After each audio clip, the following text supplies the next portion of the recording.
Ja, tanti auguri per il 70. Jubiläum, das war in meiner Muttersprache. Herzlichen Glückwunsch zum 70.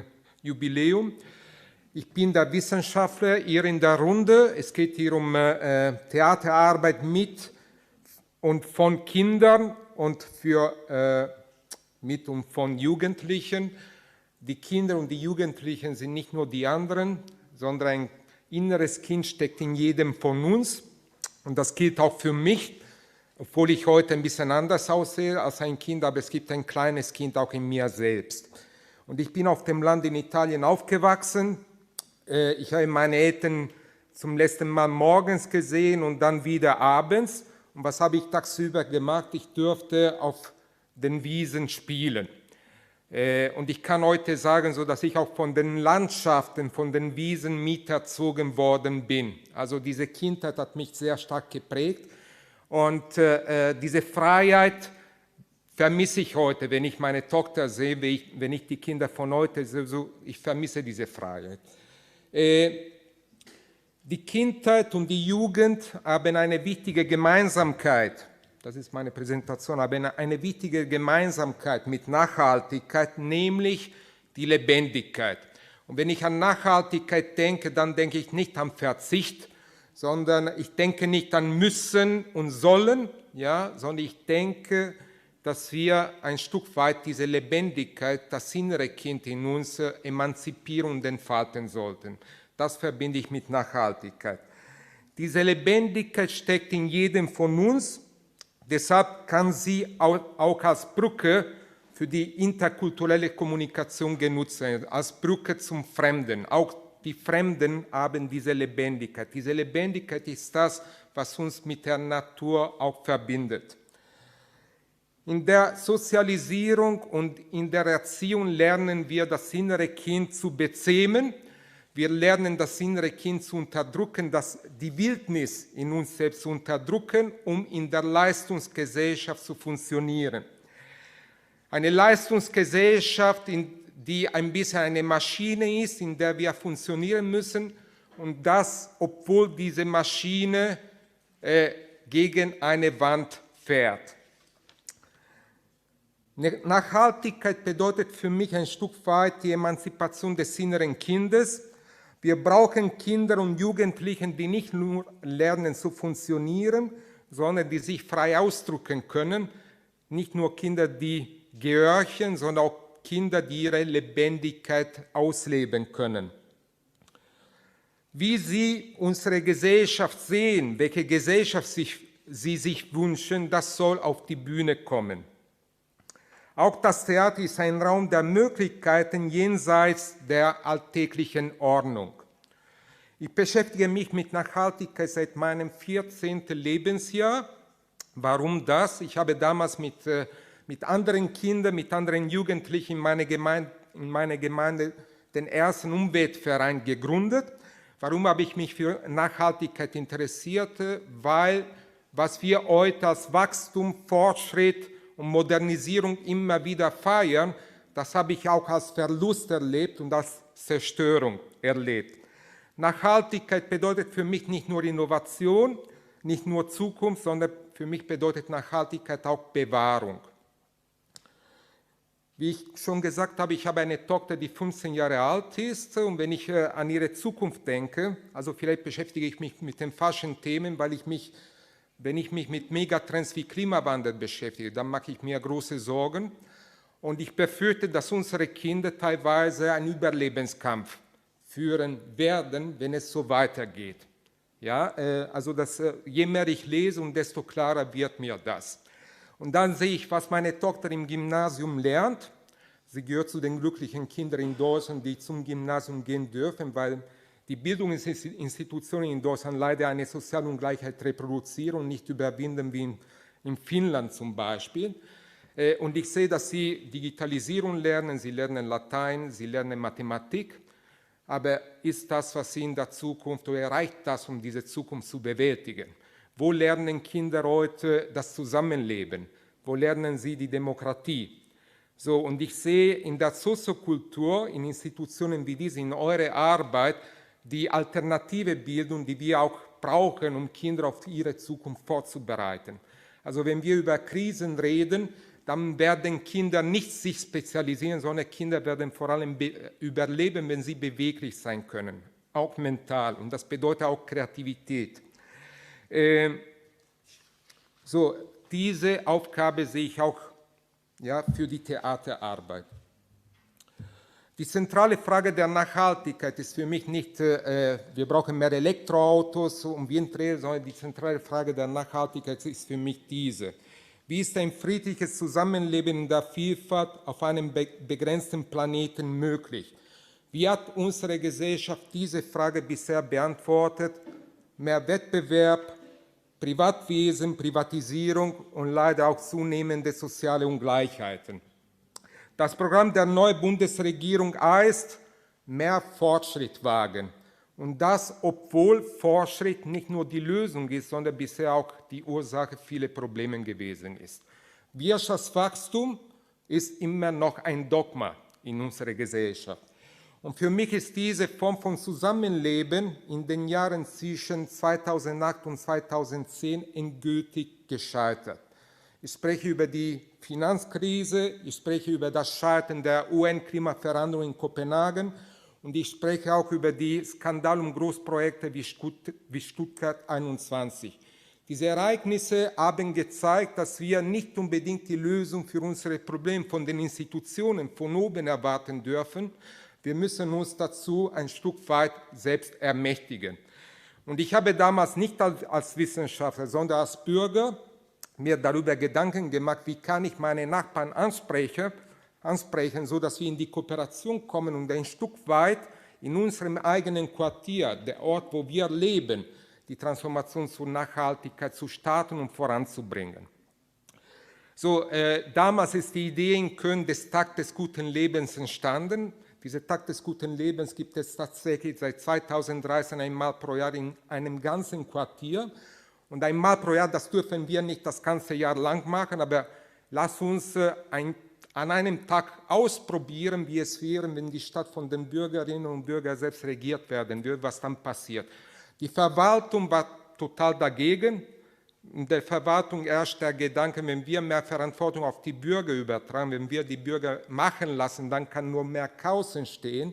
Und die Verwaltung muss am Ende dieses Tag des guten Lebens lernen, dass wenn man die Bürger einfach machen lässt, dass ganz tolle Dinge entstehen können. Ja? Das heißt, es lohnt sich, den Bürgern mehr zuzutrauen. Und wir brauchen auch Spielwiesen nicht nur für Kinder und Jugendliche, sondern auch für die Erwachsenen. Ja, wo man etwas anderes jenseits der Maschine leben kann. Und bei dieser Erfahrung, die ich wiederholt habe, auch in Berlin und in anderen Städten, so habe ich sehr viel über Transformation gelernt. Transformation kann man nicht in den Büchern lernen, sondern man muss einfach sich selbst aufs Spiel setzen. Das ist auch Titel dieser Veranstaltung. So, wenn wir über eine Transformation zur Nachhaltigkeit aus dem Lokalen heraus reden, dann umfasst diese Transformation 3 Formen von Veränderungen. Die erste Veränderung, die wir brauchen, ist eine Veränderung der sozialen Beziehungen an der Basis der Gesellschaft. Ich habe in verschiedenen Städten gelebt, ich habe eine Migrationsgeschichte und ich habe festgestellt, dass wie die Menschen miteinander umgehen, dass das große Auswirkungen auf ihren Umgang mit der Umwelt hat. Das heißt, wenn wir die Klimakrise überwinden wollen, dann müssen wir die sozialen Beziehungen innerhalb der Gesellschaft ändern. Menschen, die miteinander teilen können, Menschen, die miteinander kooperieren können, da ist der Naturverbrauch viel niedriger als dort, wo Menschen konkurrieren oder statusorientiert leben. Ich bin in einem Dorf aufgewachsen, wo man sich bei dem Nachbarn versorgt hat. Man hat bei den Bauern nebenan gelebt. Das heißt, ich bin in einer Ökonomie aufgewachsen, eine Ökonomie der Nähe, wo Produzenten, Händler und Konsumenten sich persönlich kannten.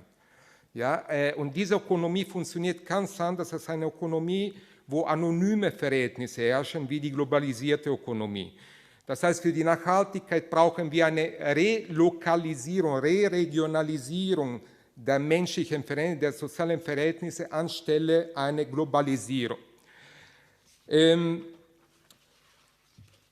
Also Nachhaltigkeit braucht mehr Gemeinwesen statt Privatwesen, mehr Kooperation statt Wettbewerb, mehr Regionalisierung statt Globalisierung.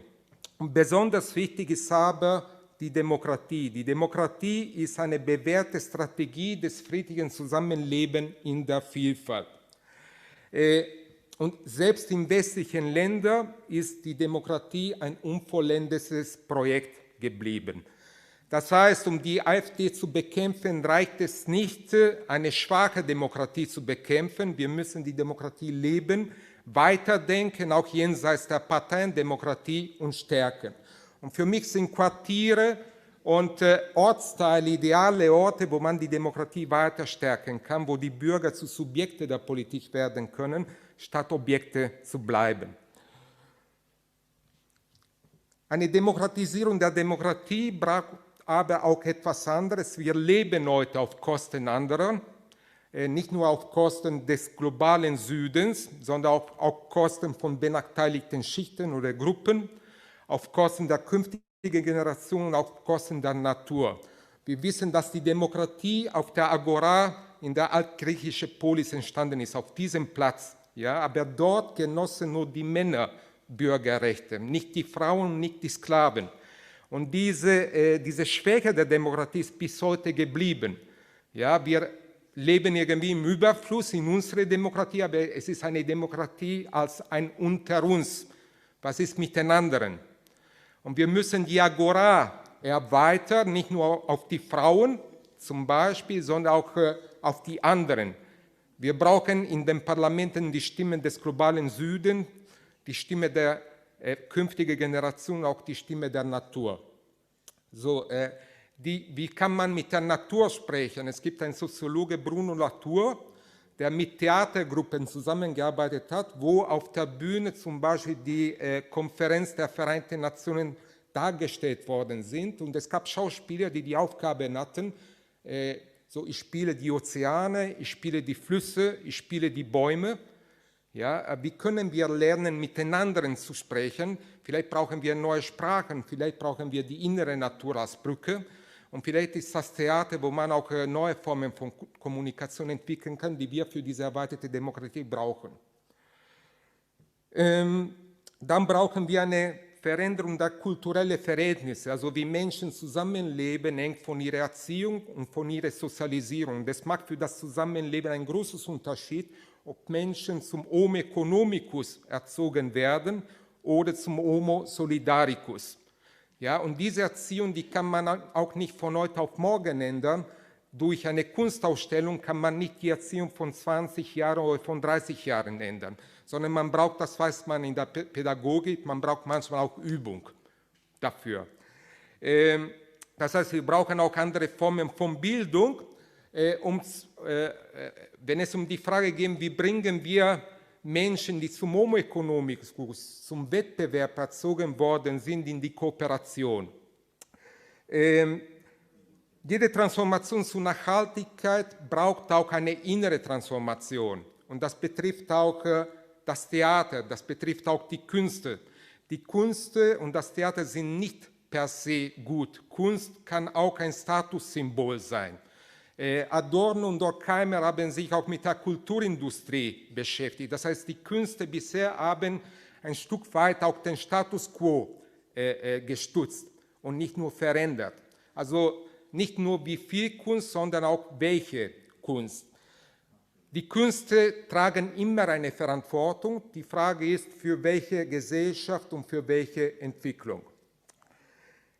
Also wir brauchen auch da eine innere Transformation und die Künste sind nicht unbedingt frei in einer Gesellschaft, die sich immer weiter ökonomisiert hat, wo auch das Geld, die Buchhaltung, die Finanzierung in eurer Arbeit immer eine wichtigere Rolle spielt.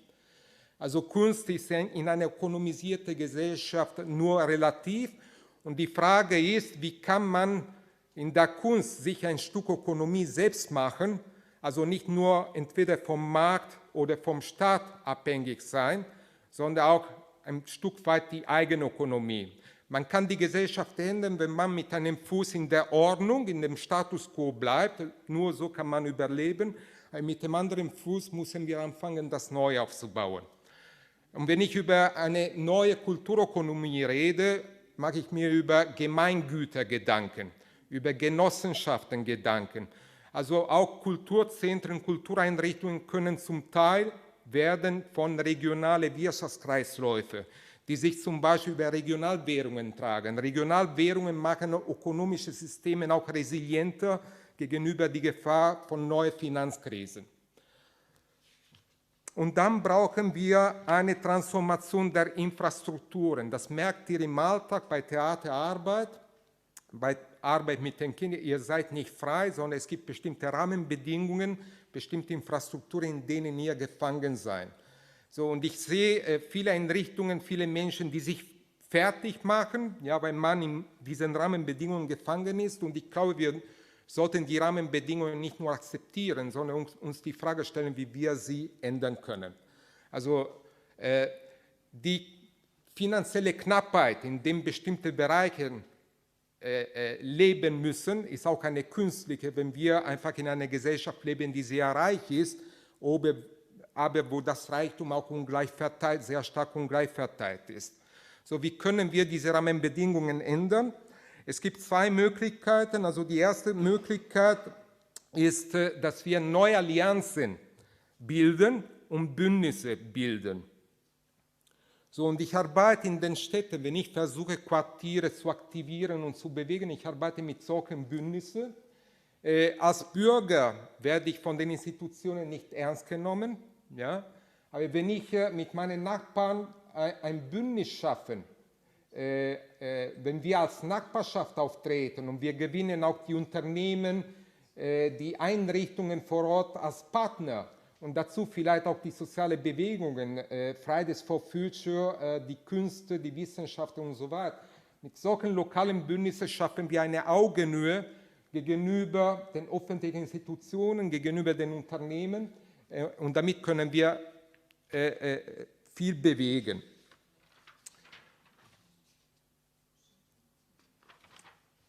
So, ich erlebe eine Kulturpolitik als Lobby für eine bestimmte Klientel und die verschiedenen Lobbys konkurrieren miteinander um das knappe Mittel.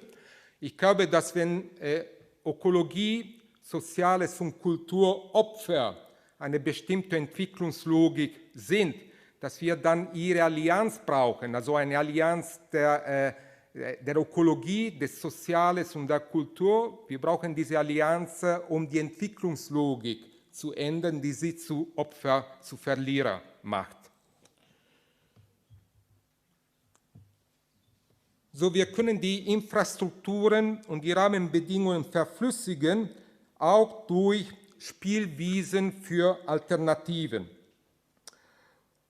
Warum ist das Spiel auch für die Nachhaltigkeit so wichtig? Wir müssen Nachhaltigkeit als individuelle und kollektive Lernprozess verstehen und gestalten. Und ich glaube, dass das Spielen die geeignete Form für das Lernen von Alternativen ist, weil sie eine natürliche Strategie ist, um mit dem Unbekannten, mit dem Ungewohnten und auch mit Alternativen zu interagieren. Die Kinder müssen jeden Tag auf dieser Erde etwas Neues lernen. Sie müssen die Angst vor dem Neuen verlieren, vor dem Unbekannten, und das machen sie durch Spielen. So, und Spielwiesen brauchen wir nicht nur für Kinder und Jugendliche, sondern das brauchen wir auch für Erwachsene. Wir wissen aus der Psychologie, dass Menschen keine kognitive Wesen sind, nicht nur Kopfwesen sind, sondern sie sind vor allem Gefühlswesen. Und durch das Spielen kann man auch körperlich lernen. Und das hat eine andere Überzeugungskraft, als wenn man so bei dem Kognitiven darüber reden bleibt. Das heißt, ich versuche in den Städten und den Quartieren Spielwiesen für Alternativen zu schaffen, wo Menschen auch nur an einem Tag etwas ganz anderes erleben. Zum Beispiel, wie wäre es, wenn das ganze Quartier, 20 bis 30 Straßen komplett autofrei wären und die autofreien Straßen eine Bühne bilden würden, wo die Menschen selbst das gute Leben spielen, unter der Bedingung, dass man nichts verkaufen und nichts kaufen kann, am Tag des guten Lebens ist nur das Miteinanderteilen und das Schenken erlaubt.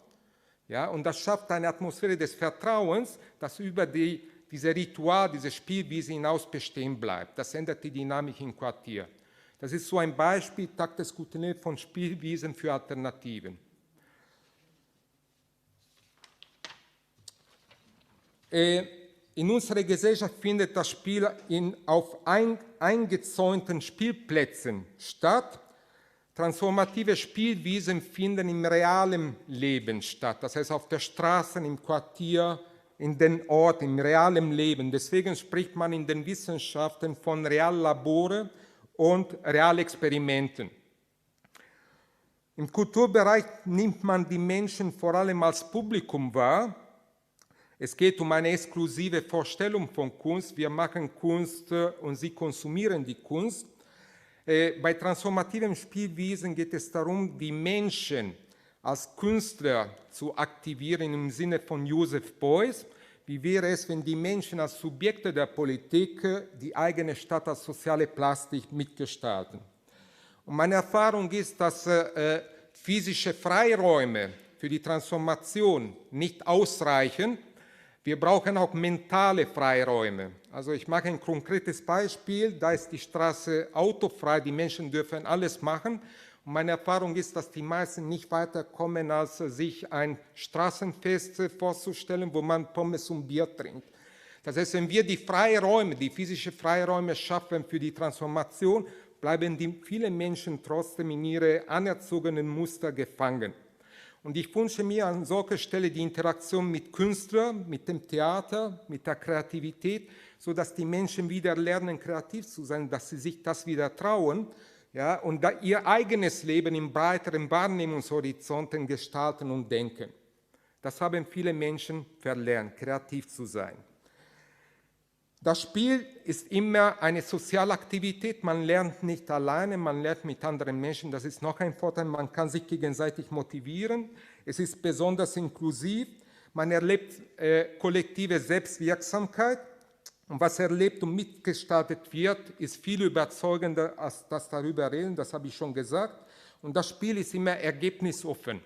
Man kann auch sehr viel vom Scheitern lernen. Wir haben mit Förderstrukturen zu tun, wo immer nur der Erfolg gefordert wird, ja, aber wir brauchen auch die Ergebnisoffenheit, um auch vom Scheitern lernen zu können. Wenn man immer nur erfolgreich sein muss, dann kann man auch nicht richtig kreativ sein.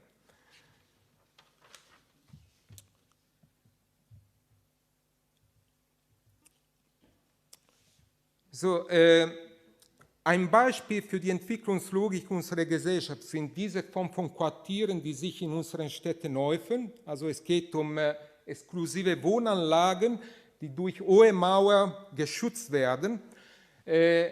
Und diese Mauern reproduzieren ein bisschen die Logik der Grenzmauer um Europa herum. Mit diesen Mauern, mit diesen Zäunen wird nicht nur der Wohlstand gegen die Unordnung geschützt, sondern werden auch die Ursachen der Unordnung da draußen geschützt. Und das ist so die Entwicklungslogik unserer Gesellschaft. Es gibt die Wohlstandsinsel. Unser Massenkonsum entsteht nicht im luftleeren Raum, sondern basiert auf Ressourcen, die nicht in Deutschland sind, sondern aus anderen Ländern kommen. Diese Ressourcen, die müssen wir kontrollieren. Das heißt, Profite und Ressourcen werden internalisiert und die Kosten, die Risiken und die Konflikte unserer Lebensweise werden externalisiert. Und dieses Spiel findet nicht nur zwischen Afrika und Europa statt, sondern auch innerhalb der Städte. Auch in den Städten haben wir eine Entmischung der Quartiere. Das heißt, die wohlhabenden Menschen leben immer mehr unter sich und die armen Menschen immer mehr unter sich. Und diese zwei Planeten in der gleichen Stadt interagieren im Alltag kaum miteinander. Das heißt, diese sichtbare und die unsichtbare Mauer verhindern die Auseinandersetzung mit dem Opfer der eigenen Lebensweise. So, und da sehe ich eine wichtige Rolle für das Theater, für das transformative Theater. Für die Transformation brauchen wir Brücken und keine Mauer. Wir brauchen eine Kommunikation über die Grenzen, eine Auseinandersetzung mit dem Fremden. Die Welt von der anderen Seite der Mauer sieht ganz anders aus als von dieser Seite. Das heißt, wir brauchen auch den Perspektivenwechsel. Wir brauchen die erweiterte Agora, die ich schon so bei dem Thema Demokratie genannt habe, eine Einbeziehung der anderen Perspektiven in die Entscheidungen. Je breiter die Wahrnehmungshorizonte sind, in denen wir unsere Entscheidungen treffen, desto nachhaltiger sind die Entscheidungen. Und um diese Wahrnehmungshorizonte zu erweitern, brauchen wir den Perspektivenwechsel und die Auseinandersetzung mit den anderen Perspektiven. Wir leben zu stark in Blasen. So, und das heißt, vielleicht können wir die Bühne nutzen für diese Kommunikation. Und sie ist für die Nachhaltigkeit sehr wichtig. Es gibt zum Beispiel das Beispiel des Theaters der Unterdrückten aus Lateinamerika, wo man zum Beispiel die Bühne den anderen Perspektiven überlässt. Wie sieht die Welt aus der Perspektive der unteren Schichten aus und nicht nur der Mittelschicht? So, was bedeutet für mich Nachhaltigkeit? Ich verbinde Nachhaltigkeit mit zwei Definitionen. Die erste Definition ist, wie können wir mit einer multiplen Krise umgehen, die die Existenz unserer Gesellschaft gefährdet. Wir haben heute nicht nur mit einer Klimakrise zu tun, sondern auch mit einer Krise der Demokratie, mit sozialer Polarisierung, mit internationaler Polarisierung. Und diese Masse an Krisen kommt nicht plötzlich und zufällig. Das ist keine Naturkatastrophe, sondern das ist auch das Ergebnis der Entwicklung der letzten 500 Jahre. Ich spreche von der kapitalistisch-industriellen Transformation. So, und diese Transformation hat sich sogar globalisiert in den letzten 20, 30 Jahren. Und wir haben die Erfahrung gemacht, dass die Liberalisierung der Märkte die Welt nicht zusammenrücken lassen hat, sondern Polarisierungen verursacht hat. Das heißt, das erste Prinzip der Nachhaltigkeit ist, es gibt keine Nachhaltigkeit ohne die Überwindung der Nicht-Nachhaltigkeit. Es wird heutzutage sehr stark an den Symptomen gedoktert, aber nicht an den Ursachen. Das heißt, die AfD ist nicht die Ursache der Probleme, sondern ist ein Symptom der Probleme. Und wir können die AfD am besten bekämpfen, wenn wir diese Ursachen bekämpfen, die die Gesellschaft gespalten haben. Das heißt, die erste Definition von Nachhaltigkeit ist ein Synonym von Krisenresilienz. Wie können wir auch Kultureinrichtungen, wie können wir Quartiere, Städte widerstandsfähiger machen in einer Zeit der Krise? Und die zweite Definition ist, Nachhaltigkeit steht für die Frage nach dem guten Leben. Bisher würde Wohlstand mit Wirtschaftswachstum und Massenkonsum gleichgesetzt. Wir brauchen neue Wohlstandsmodelle für die Nachhaltigkeit, wo Ökologie, Ökonomie, Soziales und Kultur zusammengedacht werden und nicht getrennt gedacht werden.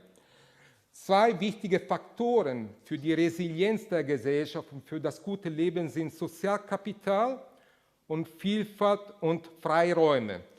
Sozialkapital, wir haben in der Finanzkrise und in der Corona-Krise erlebt, worauf es ankommt, wenn Versorgungssysteme, wenn alte Sicherheiten plötzlich nicht mehr gelten.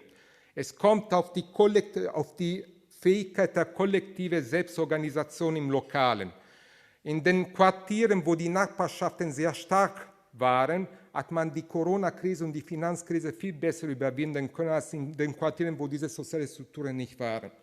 In der Finanzkrise in Spanien haben viele Menschen ihren Job verloren. Wie kann man überleben, wenn man plötzlich kein Geld hat?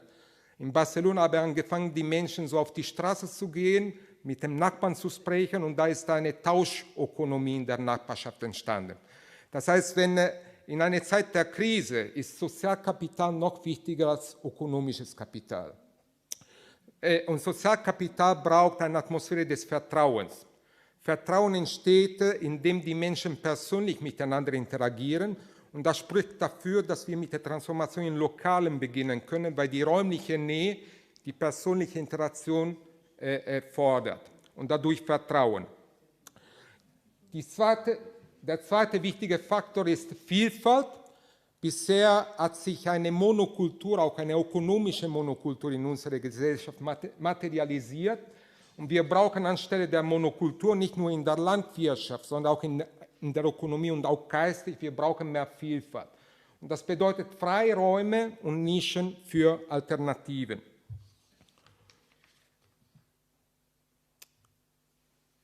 So, für das transformative Theater, und ich bin fast fertig. Also, was brauchen wir? Welches Theater brauchen wir? Welche Theaterarbeit brauchen wir für die Transformation? Ich habe das schon gesagt. Das Theater kann die Agora, auch in den Quartieren, auch in den Ostteilen sein, wo Fragen gestellt werden, die in der Politik nicht mehr gestellt werden. Wo wird die Frage gestellt, wie wollen wir zusammenleben? Wo wird die Frage gestellt, welche Wirtschaft wollen wir? Diese Fragen werden nicht mehr gestellt, sondern die Entscheidung wird für uns getroffen.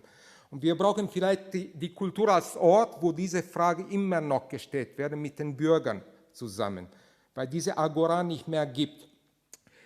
Wo Politik auch anders gemacht wird und anders gedacht wird, im breiten Horizont. Politik hat sich bisher auf Verwaltung reduziert und wir brauchen eine Politik als Forum für Alternativen.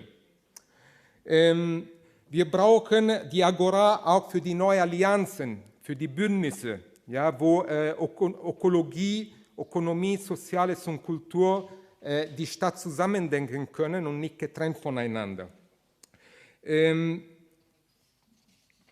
Theater ist auch ein Ort der Andersartigkeit.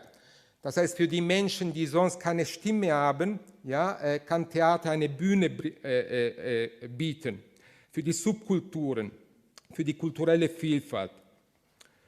So, und Theater kann eine Spielwiese sein, eine Spielwiese für Alternativen. Und was diese Spielwiesen für Alternativen sein können, habe ich am Anfang gesagt. Ein konkretes Beispiel, wie ich arbeite. Der Tag des guten Lebens haben wir auch auf Berlin übertragen. Ich habe in Berlin 3 Jahre gearbeitet, in Berlin-Wedding. Da ist das Atze Musiktheater und die Idee war auch dort, wie würde Wedding aussehen, wenn Wedding an einem Tag von den Bürgerinnen und Bürgern selbst regiert werden würde, im Sinne des guten Lebens. Und dann, wenn man die Menschen aktivieren möchte, stellt sich die Frage, wo können sie sich treffen zum Beispiel. Und wir haben alle Einrichtungen im Wedding kontaktiert, persönlich kennengelernt und wir haben so alle 2, 3 Wochen ein Nachbarschaftstreffen gemacht in diesen Einrichtungen. In der Hochschule, in der Kirche, aber dann irgendwann auch im Atze Musiktheater. Und als ich die Geschäftsführerin kennengelernt habe, habe ich mich gewundert, dass man sich in den Jahrzehnten noch nie mit der eigenen Nachbarschaft auseinandergesetzt hatte. Also das finde ich immer interessant, man spricht mit Hochschulen und so weiter, sie schauen so international nach außen und so weiter, man hat nie sich darüber Gedanken gemacht, in welcher Umgebung leben wir und was ist mit unseren Nachbarn und was kann man mit ihnen zusammen machen. Das heißt, bevor die Diskussion gestartet würde, in was für einem Quartier wollen wir leben, haben wir die Möglichkeit genutzt, dass erstmal so ein Vertrauensverhältnis entsteht zwischen Theater und Nachbarschaft. Also die Menschen, die da gesessen haben, waren alle Anwohner aus dem Ort. Zum großen Teil haben sie das Theater von ihnen noch nie gesehen. Und das war die Möglichkeit sozusagen, ja, diese Beziehung aufzubauen.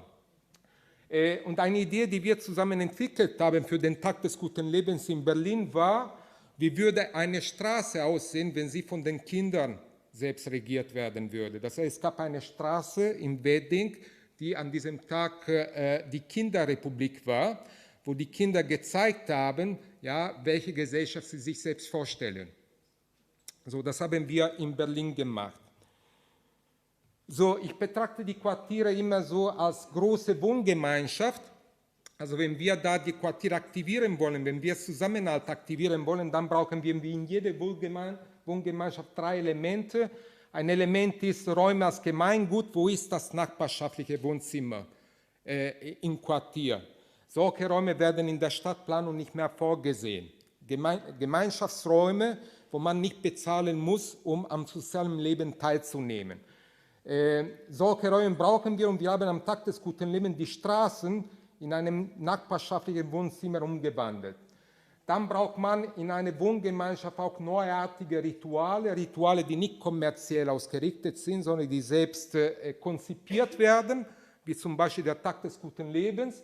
wo nichts verkauft und nichts gekauft wird, sondern nur das Miteinander teilen gelebt wird. Und man kann solche Rituale auch nutzen, um Alternativen zu erproben. Wie wäre es, wenn alle Straßen autofrei sind und wir da Kultur, Nachbarschaft, Zusammenessen so realisieren würden.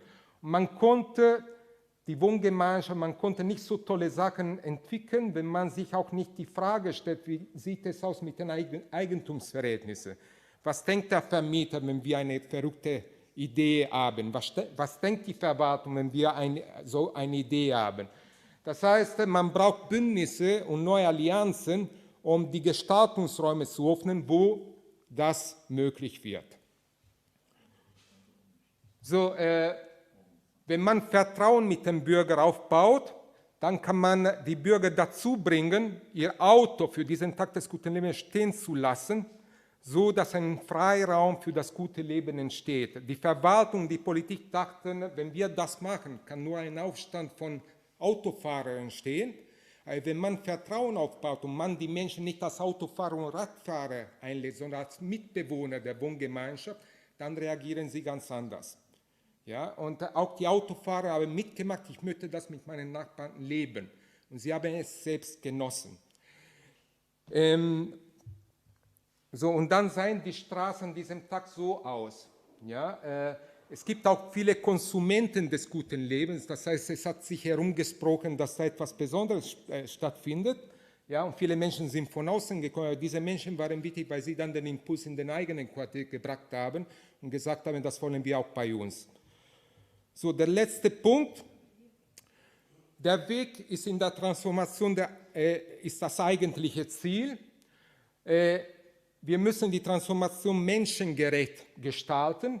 Und wenn wir menschengerecht denken, dann spielt zum Beispiel die Kommunikationspsychologie eine wichtige Rolle. Und die Kommunikationspsychologie, das kennt ihr von Watzlawick, ein wichtiges Prinzip ist, Beziehung kommt vor Inhalt.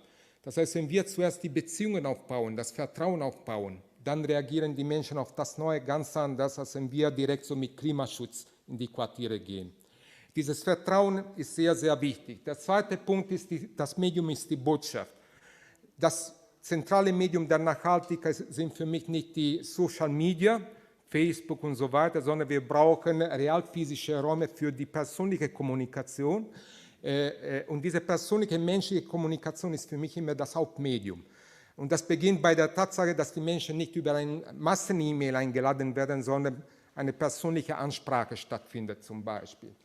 Vielfalt lässt sich am besten durch Vielfalt aktivieren. Wenn wir die Menschen ansprechen und aktivieren wollen, müssen wir die Vielfalt in der Keimzelle der Transformation einbauen und nicht nur die Vielfalt als Publikum ansprechen. Deshalb auch diese Bündnisse. Ja, man wird nicht nur von Umweltinitiativen angesprochen, sondern von allen Organisationen zusammen. Da, wo es Ungleichheit gibt, braucht man einen sozialen Ausgleich und auch eine besondere Moderation bei Prozessen. Und der letzte Punkt, Menschlichkeit und Partizipation ist nicht planbar, ja? Sondern braucht einfach Arbeit und braucht auch Zeit manchmal. Damit bin ich fertig. Ich hoffe, ich habe nicht zu stark überzogen. Okay. Vielen Dank und ich freue mich auf Fragen.